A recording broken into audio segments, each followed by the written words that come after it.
Donc, le titre ce matin, c'est « Discerner le moment ».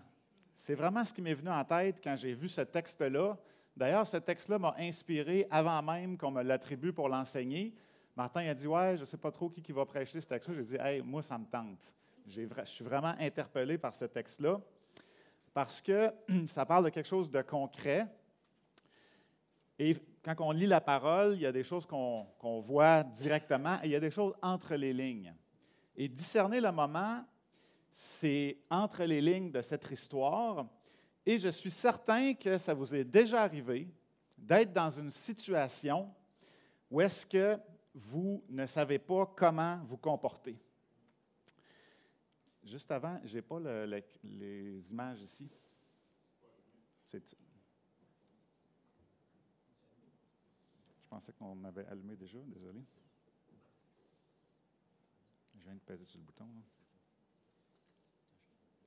Okay.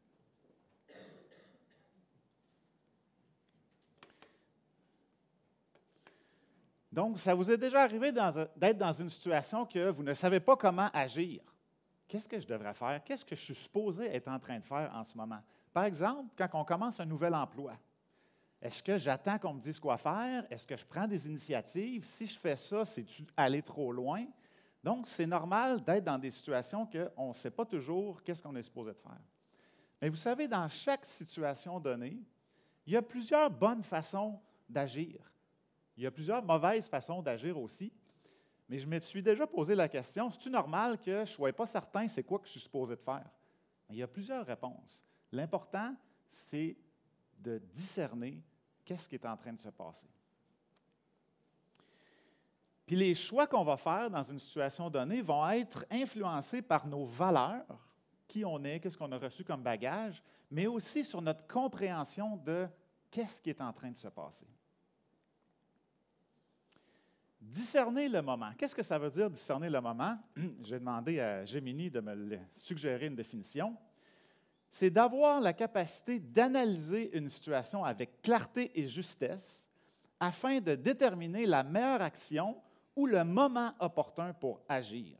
Cela implique de percevoir les nuances, comprendre les enjeux et les conséquences possibles et de distinguer les faits des opinions pour prendre des décisions éclairées et efficaces. C'est intéressant. Il y a une question d'analyse qui nous amène à vouloir discerner le moment. Donc, on va voir ce matin l'histoire d'une femme qui a su discerner le moment.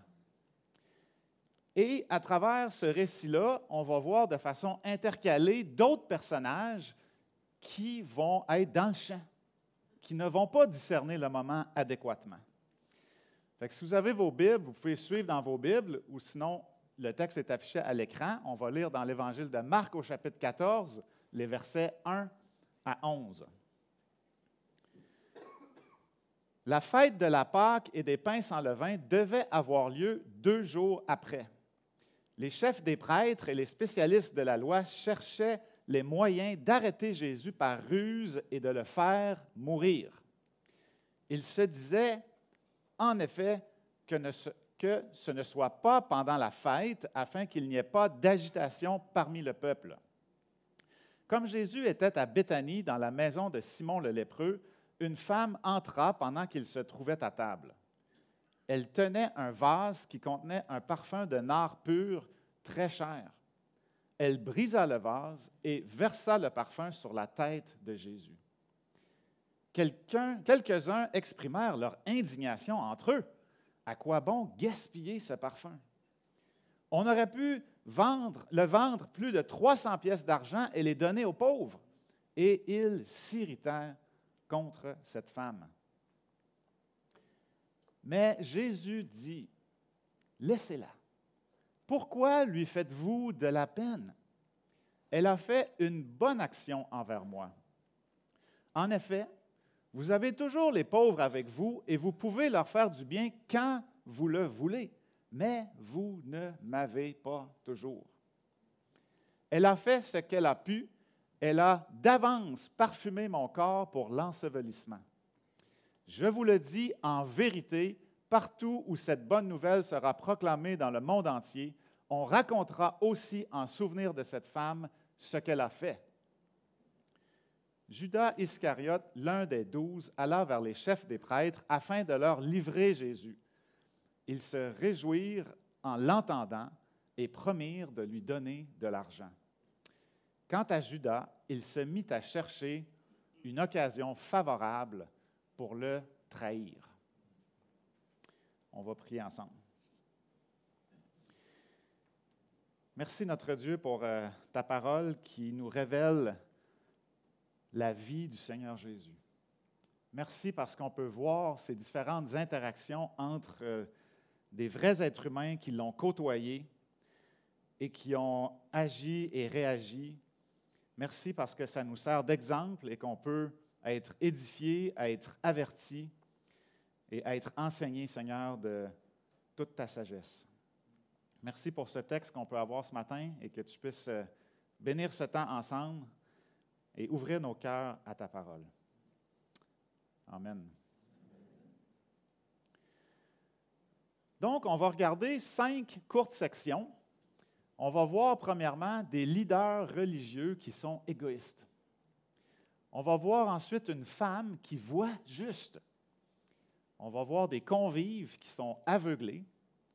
On va voir le verdict de Jésus. Puis on va voir un traître, Cupide. C'est les 5 petites sections qui sont représentées dans 1 ou 2 versets de notre texte. Avant, on va parler un petit peu du contexte, parce que là, vous savez, on commence la saison. Le lancement, c'était la semaine dernière. Donc, aujourd'hui, c'est la suite du message de Yann du 22 juin, qui avait présenté le chapitre 13. Et Yann nous avait parlé dans le chapitre 13 de tous les bouleversements que Jésus a annoncés à ses disciples et à ceux qui l'écoutaient en lien avec les derniers jours. Beaucoup de bouleversements, Jésus venait de raconter ça. Il faut comprendre qu'on est dans les chapitres qui relatent la semaine avant la crucifixion. Et dans le fond, on a lu que le texte d'aujourd'hui se trouve 2 jours avant la fête de Pâques. La fête de Pâques, pour les Juifs, en anglais on dit Passover, ça célèbre le moment où les Israélites avaient sacrifié des agneaux et mis le sang sur les linteaux de la porte pour que l'ange de l'Éternel ne frappe pas les premiers-nés. Parce qu'un des jugements pour les Égyptiens était que chaque premier-né de chaque famille allait mourir. Et Moïse avait dit au peuple, « Immolez un agneau à la place de votre premier-né, mettez le sang sur la porte, et l'ange de l'Éternel va passer par-dessus. » Passover, c'est la Pâque. Et la fête des pains sans levain était une fête qui s'échelonnait sur une semaine, qui était pour célébrer justement la sortie d'Égypte, la fin de la servitude. Donc, les Israélites, les Juifs, se rappelaient ces événements par ces 2 fêtes, la fête de la Pâque et des pains sans levain. Donc, ça nous dit 2 jours avant la Pâque. La Pâque était le vendredi, donc l'histoire se situe le mercredi, on pourrait dire 48 heures avant la crucifixion. Et Jean nous précise dans son évangile au chapitre 12 que les disciples étaient à Béthanie depuis le samedi, donc 6 jours auparavant. Vous savez, c'est tout près, Béthanie est là où Marthe, Marie et Lazare demeuraient, et c'est tout près de Jérusalem, c'est environ 2 kilomètres, donc c'est comme l'endroit où Jésus avait tendance à se tenir ou à demeurer lorsqu'il était à Jérusalem. Et l'histoire de cette femme qui oint Jésus de parfum ne doit pas être confondue avec une autre histoire qui est très semblable, qu'on peut lire dans Luc au chapitre 7, qu'on ne lira pas. Mais dans Luc au chapitre 7, on parle d'une femme qui est pécheresse, et elle était chez qui? Chez Simon, mais pas le même. Parce que dans Luc 7, on parle d'un pharisien appelé Simon, alors que dans notre histoire, c'est Simon le lépreux. Il avait le même prénom, c'est un nom commun dans ce temps-là, comme Julie, par exemple, aujourd'hui. Donc, c'est 2 moments différents. Et dans Luc 7, la femme pécheresse oint en fait, mouille les pieds de Jésus avec ses larmes. Elle utilise aussi du parfum, mais l'objectif de cette femme, c'est une question de repentance en lien avec ses péchés.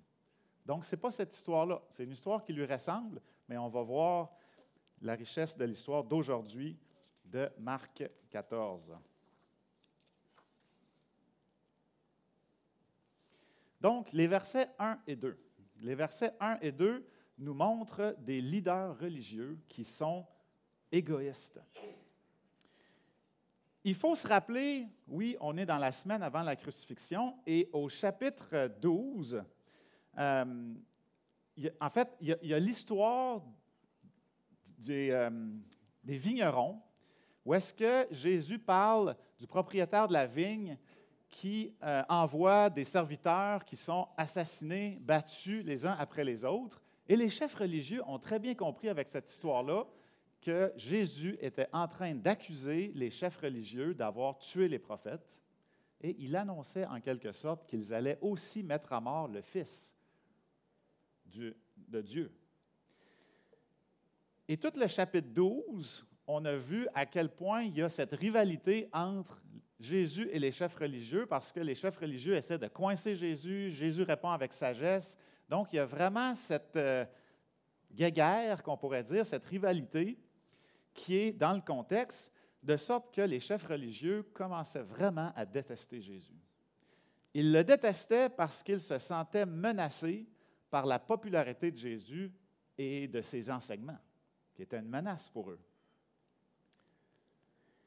Et dans le fond, la fête de la Pâque à Jérusalem faisait en sorte que la ville était bondée de monde. C'était vraiment un rassemblement qui faisait en sorte qu'il y avait une surcharge de la population. Et on se rappelle aussi une autre histoire importante dans le début de la semaine avant la crucifixion, qui est l'entrée de Jésus sur un ânon, mais c'est une entrée triomphale où les gens jetaient des palmes. Donc, les chefs religieux étaient un peu inquiets de voir que la foule était quand même sympathique à la cause de Jésus. Elle ne le sera pas jusqu'à la fin. Mais les chefs religieux voyaient cette situation-là et désiraient vraiment se débarrasser de Jésus. Parce que les chefs religieux connaissaient la loi et les prophètes. Ils attendaient, en principe, le Messie. Donc, attendant le Messie, il s'était fait un scénario. Un scénario qui était centré sur eux. Le titre le mentionne, c'était des leaders religieux égoïstes qui pensaient à leurs propres intérêts. Donc, ils souhaitaient vraiment que le Messie fasse ce qu'eux voulaient que le Messie fasse. Ils n'étaient pas ouverts à ce que Dieu avait comme plan, mais ils étaient centrés sur leurs propres intérêts. Donc, leur vision égoïste de la situation de Jésus, ce personnage qui les dérange, les a amenés à être tellement aveuglés qu'ils se sont mis dans un projet de meurtre. Et sont tellement égocentriques qu'ils veulent exécuter leur plan macabre à un moment que ce ne sera pas trop désagréable. Donc, pas pendant la fête, parce que là, écoute, ça va faire un tumulte, hein? Il va y avoir peut-être des émeutes, ça va brasser trop de choses. Arrangeons-nous pour que ça ne soit pas un trop gros casse-tête pour nous. C'était égoïste à ce point-là. Évidemment, ils n'ont pas reconnu que Jésus était l'envoyé de Dieu pour eux, pour leur propre salut. Ils n'ont pas vu ça aller. Puis c'est drôle, hein? C'est un petit clin d'œil de Dieu. Ils ont voulu à tout prix éviter que Jésus soit mis à mort à la Pâque. Et Jésus est mort sur la croix le vendredi après-midi, au moment même où les Israélites sacrifiaient l'agneau pascal dans leur maison. Donc, c'est arrivé exactement au moment où est-ce qu'ils ne voulaient pas que ça arrive. Parce que c'est Dieu qui est en contrôle dans cette situation-là. Le deuxième point, au verset 3, on voit cette femme qui a les deux yeux grands ouverts, qui voit de façon juste. Puis le texte dans Jean 12, qui est le texte parallèle, nous informe que cette femme, qui n'est pas nommée dans notre texte, est nulle autre que Marie, sœur de Marthe et de Lazare. Donc, c'est cette Marie de Béthanie qui est la femme qui oint Jésus du parfum. Vous vous rappellerez tous, si vous connaissez le moindrement la parole, le Nouveau Testament, Marie avait une habitude, être au pied du Seigneur Jésus. Et quand on est au pied du Seigneur Jésus, on est attentif. Marie avait écouté avec attention tout ce que Jésus avait à dire. Elle a su, par son écoute, discerner qu'est-ce qui est en train de se passer. Jésus avait parlé de sa mort. Jésus avait parlé de sa crucifixion en termes plus ou moins clairs, mais suffisamment clairs pour que quelqu'un d'allumé comprenne. Donc, Marie avait saisi ce que beaucoup d'autres autour de Jésus n'avaient pas saisi parce qu'ils étaient distraits à toutes sortes d'autres choses. Ça nous encourage à être attentifs, n'est-ce pas? Marie avait compris que Jésus allait les quitter, que Jésus allait mourir, et bientôt. Bientôt. C'était imminent. C'était clair à ses yeux. Donc, elle souhaite honorer le Seigneur Jésus. Elle souhaite lui démontrer tout son amour. Clairement, le geste de verser du parfum sur Jésus est un geste d'adoration, est un geste de déclarer que Jésus a tous les mérites et qu'elle veut l'honorer, le glorifier. Et ça dit qu'elle a brisé le vase. Parce que ces vases-là, on n'est pas sûr, évidemment, on n'était pas là, mais quand on a un parfum d'une aussi grande valeur, tu ne veux pas l'accrocher puis le renverser. Donc, évidemment, ça devait couler lentement. Donc, elle brise le vase pour être capable de verser l'entièreté du parfum sur la tête de Jésus. Pas de demi-mesure. Ça dit qu'elle a versé sur sa tête. Jésus mentionne qu'elle a versé du parfum sur son corps et Jean 12 mentionne ses pieds. On pourrait dire qu'il y en avait assez pour badigeonner Jésus au complet. Ça devait sentir. Et ça sentait bon parce que c'était un parfum de nard pur. Pur, ça veut dire pas dilué.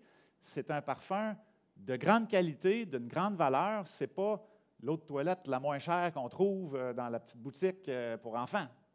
C'est un parfum de qualité qui avait une valeur d'un an de salaire. 50 000 $, 75 000 $, c'est une valeur qu'elle a dépensée en quelques minutes. Il faut comprendre que l'utilisation de parfums était commun dans le temps, n'ayant pas tous les accès à l'hygiène personnelle. Les odeurs corporelles étaient masquées par des parfums, comme le déodorant qu'on utilise aujourd'hui. Donc, c'était dans la pratique, mais pas nécessairement tout le monde pouvait se le payer, puis surtout pas tout le monde la même qualité, par exemple. Mais vous comprenez que Marie a vu juste. Marie a compris qui était Jésus, elle a compris sa mission et elle a compris l'importance du moment présent, 2 jours avant la Pâque. Elle savait que c'était peut-être la dernière occasion de faire ce geste-là, ce type de geste-là. Puis peut-être qu'elle s'est dit, probablement qu'elle s'est dit, comment est-ce que je pourrais honorer le Seigneur qui nous annonce qu'il va mourir, qu'il va donner sa vie? Comme on a dit au début, qu'est-ce que je suis supposé de faire? Il y a plusieurs bonnes réponses, mais Marie a choisi d'acheter un parfum et de le verser sur Jésus. Mais ce n'est pas tout le monde qui a trouvé que c'était une bonne idée. Il y en a plusieurs qui ont dit je ne suis pas sûr, il me semble que c'est un peu exagéré. Ils ont été irrités, en fait. Qu'est-ce que c'est ça? Qu'est-ce qu'elle fait là? Elle est dans le champ. C'est ça qu'on dirait, nous. Pourquoi ils ont jugé que Marie était dans le champ? Ils ont vu la valeur. Eux, là, ils ont stické, comme on dit, ils ont accroché sur le fait que c'est 50 000 $ de parfum qu'elle vient jeter à terre. Pas à terre, mais sur quelqu'un. Fait qu'ils ont vu ça comme un gaspillage. Matthieu 26 nous mentionne que ce n'est pas juste les convives, là, c'est les disciples qui ont été irrités. Des gens qui suivaient Jésus. Puis Jean 12, parce que c'est important de regarder les passages parallèles, c'est à ça que ça sert d'avoir 4 évangiles. On a 4 facettes d'une même histoire. Jean 12 précise que l'histoire de donner l'argent aux pauvres, là, c'est Judas. C'est Judas Iscariote qui a mentionné ça, que, écoute, l'argent aurait dû aller aux pauvres. Mais Jean 12 nous dit aussi que Judas, il s'en balançait pas mal des pauvres. Ce qu'il voulait, c'était que l'argent aille où? Dans la bourse, puis dans sa poche. Donc, il n'y a pas vraiment d'argument par rapport à Judas. On va y revenir, hein, c'est notre 5e point. Mais si on prend juste les disciples de façon générale, leur raisonnement n'a pas considéré qu'ils avaient Dieu fait homme devant eux. Ils n'ont pas considéré ça. Puis dans leur calcul, là, ils n'ont pas mis dans l'équation que Jésus allait bientôt être sacrifié. Parce que s'ils avaient calculé ça, ils auraient agi différemment. Ils ont parlé trop vite. Ils n'ont pas pris le temps d'analyser qu'est-ce qui se passe. Pourquoi elle fait ça? C'est quoi les enjeux? Dans le fond, ils n'ont pas réalisé que l'utilisation de ressources, que ce soit des ressources matérielles ou financières, l'utilisation de ressources est relative au contexte. Vous avez déjà acheté des fleurs? Une petite rose, un bouquet, un arrangement floral. Est-ce que c'est gaspiller de l'argent d'acheter des fleurs? Ça dépend du contexte. Dans une funéraille, on achète des fleurs qui peuvent coûter plusieurs centaines de dollars et on ne juge pas que c'est un gaspille parce qu'on honore la personne qui est décédée. C'est la même chose dans un repas gastronomique. Comment on devrait payer pour un repas? Mais ça dépend si vous êtes lundi midi au travail ou si vous êtes à un événement d'anniversaire que vous voulez mettre un montant plus important parce qu'il y a un contexte du moment. Les feux d'artifice, même affaire. Hey, je vais-tu m'acheter 500$ de feux d'artifice pour m'amuser seul dans ma fin de semaine ou je vais dépenser des milliers de dollars de feux d'artifice pour la fête d'un pays, par exemple? La dépense est intelligente ou folle, dépendamment du contexte. Vous êtes d'accord? Qu'est-ce que Jésus en pense, lui? Parce que c'est Jésus qui a autorité dans cette situation-là. Et au verset 6 à 9, on voit comment Jésus réagit. Il reprend ceux qui critiquent Marie et qui lui font de la peine.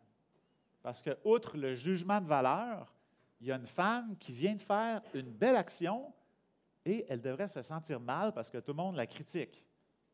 C'est cheap. Jésus prend sa défense, première chose. Il la défend parce qu'il juge que ce qu'elle a fait était une bonne action. Et Jésus, clairement, il a apprécié cette action-là.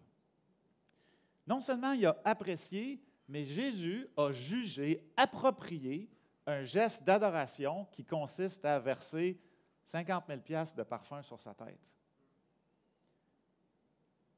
Il aurait envoyé un faux message s'il avait dit « Ah, Marie, là, c'est exagère, là, c'est trop. » Ceux qui font ça dans un contexte le font normalement parce qu'on sent une espèce de glorification qui est démesurée, mais quelqu'un qui accomplit un vrai exploit, que ce soit dans une guerre ou peu importe dans une situation, puis qui reçoit un honneur, si l'honneur, elle est proportionnée à l'accomplissement, la personne n'a pas de honte à recevoir cet honneur-là.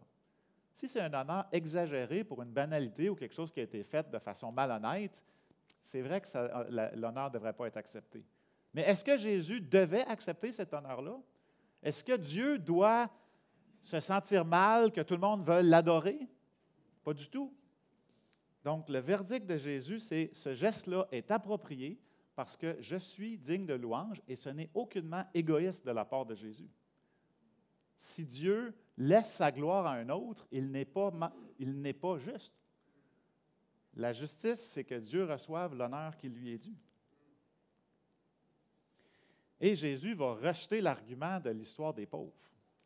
Ce n'est pas que Jésus n'a pas de souci pour les pauvres, mais il dit les pauvres, mentionner les pauvres dans ce contexte-là est complètement hors contexte. Parce que les pauvres, vous allez les avoir toute votre vie. Il y aura d'autres occasions. Mais l'occasion d'être avec le Seigneur Jésus, 48 heures avant sa mort, ça ne passera pas deux fois. Donc, le contexte est tellement important. Donc, ça nous montre que la hiérarchie entre les différentes causes, la cause des enfants qui ont le cancer, la cause des famines en Afrique, la cause des ouragans au Honduras, vous comprenez? Il y a plein de causes. Il n'y a pas de hiérarchie entre ces causes-là. Elles sont toutes importantes.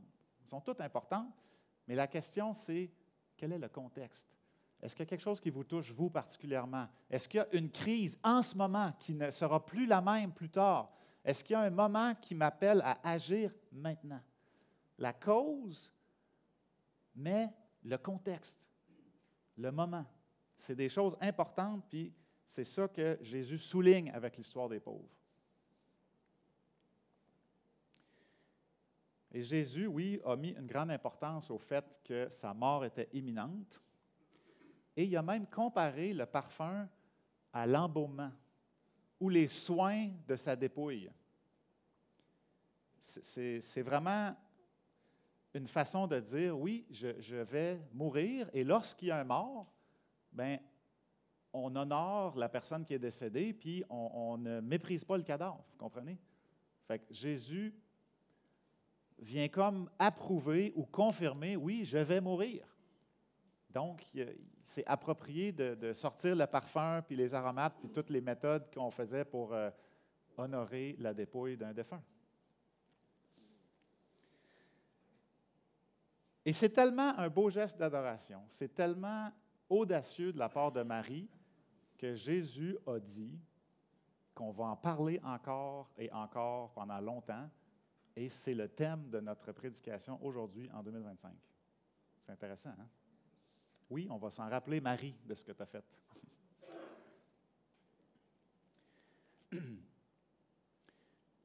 La dernière section, les versets 10 et 11, on revient avec Judas, un traître cupide.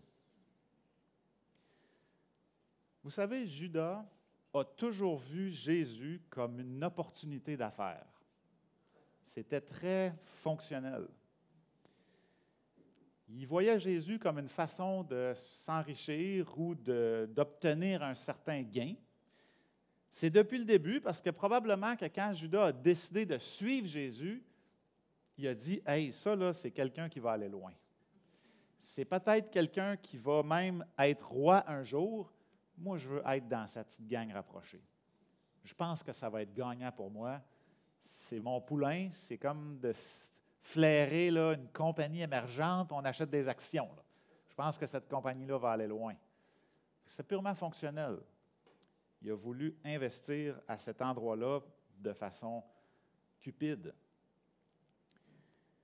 Puis vous savez tous, parce que ça a été bien popularisé, le fait que Jean 12 nous dise que Judas se servait dans la bourse. C'est écrit à un endroit dans la parole que Judas était voleur et qu'il prenait l'argent dans la bourse pour ses propres intérêts. Donc, il n'y a aucun doute sur sa cupidité et ses idées mal placées. Et là, qu'est-ce qui est en train de se passer? Ça déraille. Il commençait à comprendre, lui aussi, que Jésus allait mourir. Puis si Jésus meurt, là, ben, il n'y a plus d'argent à faire avec ça. Là. Fait que s'il n'y a plus d'argent à faire avec ça, on va au moins aller chercher quelques piastres avant de finir. Donc, il a voulu livrer Jésus, trahir Jésus pour quelques dollars. Puis dans le texte qu'on a aujourd'hui, il semble que ce n'était même pas clair le montant d'argent. On le sait par d'autres textes que c'est 30 pièces d'argent. Mais Judas, il a dit, gars, vous me donnerez ce que vous voudrez, là. Fait que c'est comme ça que Judas a traité Jésus. Puis après ça, c'est drôle, hein? Judas, c'est écrit, c'est un peu ironique, il cherche une occasion favorable pour le trahir. Ah oui, je vais essayer de discerner le moment, trouver c'est quoi le bon moment pour le trahir. Hey, tu ne te rends pas compte, mon pit, tu es dans le champ bien raide, toi. Complètement aveuglé. Il ne sait pas lire le moment. Et on va voir dans Matthieu 27 qu'il va se suicider finalement. Dès qu'il va voir que Jésus est condamné, Judas va s'enlever la vie. il n'a pas su discerner le moment.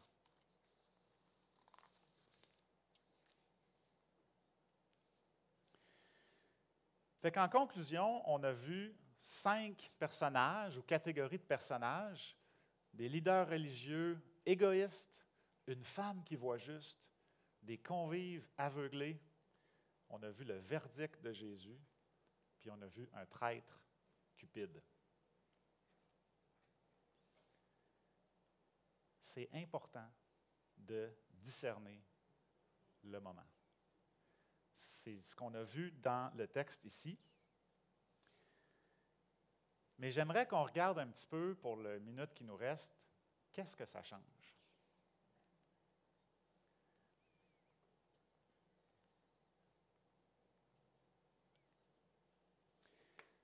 Juste avant, comment discerner le moment? Parce qu'on a appris des choses dans ce texte-là. Il y a des petits trucs, il y a des choses que vous pouvez prendre en note, réécouter la vidéo, prendre des notes. Il y en a qui prennent des notes, bravo.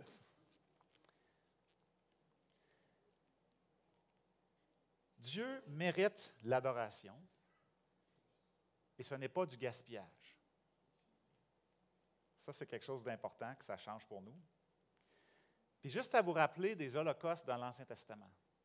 Des milliers d'animaux ont été complètement brûlés en honneur de l'Éternel.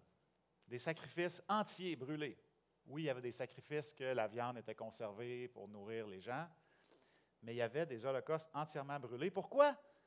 Parce que la sainteté de Dieu et l'importance de la rédemption des péchés valent beaucoup plus qu'un animal, que de la viande ou qu'un animal. Donc, je vous invite à prendre chaque occasion pour honorer Dieu et glorifier son Fils, le Seigneur Jésus. Vous ne perdez pas votre temps d'être ici ce matin. Vous ne perdez pas votre temps à servir le Seigneur. Puis vous ne perdez pas votre argent non plus à donner pour l'œuvre de Dieu. Ça, c'est des leçons qu'on peut retenir. Et il y a des pièges qui nous empêchent de discerner le moment. Quels sont les 3 pièges qu'on a vus ce matin qui nous empêchent de discerner le moment? On a vu l'égoïsme, on a vu l'aveuglement, puis on a vu la cupidité. 3 choses qui peuvent nous empêcher de discerner le moment. Donc, comment faire pour mieux discerner le moment? Bien, l'antidote de l'égoïsme, ça serait de mettre son ego de côté. Quand on se demande comment agir, mettez votre ego de côté, adoptez une attitude humble et désintéressée. Qu'est-ce que je devrais faire maintenant? Pensez à ce que ça fait aux autres. Et l'autre chose qui est difficile à faire, mais des fois plus difficile à agir en conséquence, c'est de dire qu'est-ce que Dieu est en train de faire? Qu'est-ce qui se passe en ce moment-là? Dieu est en train de faire quelque chose. Fait que quand on se met dans une situation, devant une épreuve, posez-vous la question, qu'est-ce que Dieu est en train de faire? Ça va vous aider à savoir comment agir parce que vous ne voulez pas agir égoïstement selon vos propres désirs, vous voulez agir pour être en ligne avec ce que Dieu est en train de faire. Vous ne le saurez pas clairement parce que vous ne pouvez pas être dans la tête de Dieu, mais c'est une question tellement importante. Qu'est-ce que Dieu est en train de faire maintenant? Et l'histoire de la cupidité, en fait, c'est juste de dire l'argent est un point secondaire. Oui, il faut considérer l'argent. On ne dépense pas de l'argent sans réfléchir, mais l'argent reste un point secondaire. On a un projet de bâtiment, d'église, on pourrait dire c'est bien trop cher. Oui, il faut calculer la dépense, mais si on pense que Dieu nous amène à un endroit, l'argent est un point secondaire. Ensuite, analysez le contexte. On en a parlé dans la définition au début. Analysez le contexte, et si vous voulez vous aider à analyser le contexte, révisez Ecclésiaste au chapitre 3. Il y a un temps pour tout. Il y a un temps pour pleurer, il y a un temps pour rire, il y a un temps pour construire, il y a un temps pour démolir. Donc, il faut analyser le contexte. Il faut savoir, Seigneur, là, c'est quoi que je suis supposé d'être en train de faire maintenant? Ça, c'est bien important. Et l'autre élément qui était aussi dans la définition du début, c'est penser aux conséquences. Si je fais ça, qu'est-ce qui va arriver? Si je ne fais pas ça, qu'est-ce qui risque d'arriver? Pour moi, pour les autres personnes impliquées. Tu sais, des fois, ça vaut la peine de prendre quelques minutes pour analyser une situation et agir de façon appropriée en discernant le moment.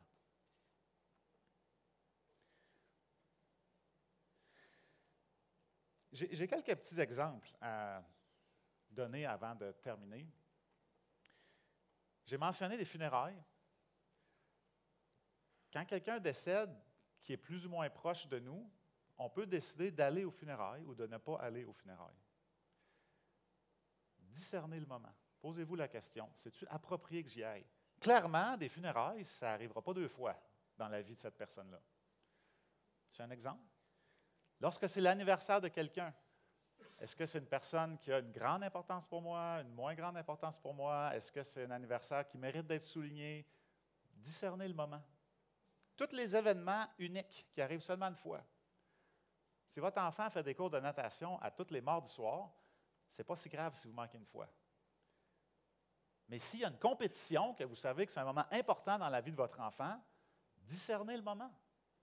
C'est un moment important pour votre enfant, vous voulez montrer que votre enfant est important pour vous, présentez-vous donc. Et faites ce qui est approprié. S'il arrive 8e, donnez-y pas un grand bouquet de fleurs. Si vous savez que votre jeune fille a mis énormément d'efforts et qu'elle a réussi à remporter des honneurs, soulignez cet honneur-là de la façon que vous allez discerner être approprié. C'est très concret, ce concept-là. Mais aussi, si vous êtes témoin d'un besoin particulier, un besoin à combler, discernez le moment. Si vous êtes témoin d'une chose inacceptable, une parole, une action, vous sentez que, il me semble que je devrais réagir, il me semble que je devrais intervenir, comme Jésus a fait avec la femme, discernez le moment. Et le dernier point que j'aime partager quand on fait l'atelier de l'éducation des enfants, si vous êtes parent d'enfants, particulièrement des jeunes enfants, ça va arriver à l'occasion, pas si souvent, que votre enfant va venir vers vous, puis qu'il va ouvrir son cœur. Je me sens triste ces temps-ci, ou il y a quelque chose que je n'ai jamais parlé à personne. Des fois, ça peut être plus ou moins subtil ou pas tout le temps grandiose, mais il y a des moments que vous allez sentir que votre enfant ouvre son cœur. Puis tu sais, je dis ça, puis ça peut être votre conjoint ou votre conjointe, là. Mais des fois, vous sentez qu'il y a quelqu'un qui serait prêt à parler de choses peut-être plus intimes. Dites jamais « Hey, on en parlera tantôt, je suis occupé ». Le moment ne reviendra peut-être pas. Fait qu'il y a vraiment des situations où est-ce qu'on doit être attentif et discerner s'il y a des portes qui s'ouvrent, des opportunités qui peut-être ne se représenteront pas. Donc, que le Seigneur nous donne la sagesse, oui, pour l'adorer comme Marie, c'est le cœur du texte, mais entre les lignes, il y a vraiment une question qu'on veut être comme Marie et discerner qu'est-ce qui est en train de se passer, discerner le moment. On va prier. Merci notre Dieu parce que tu es tellement sage, tu nous enseignes de plein de façons.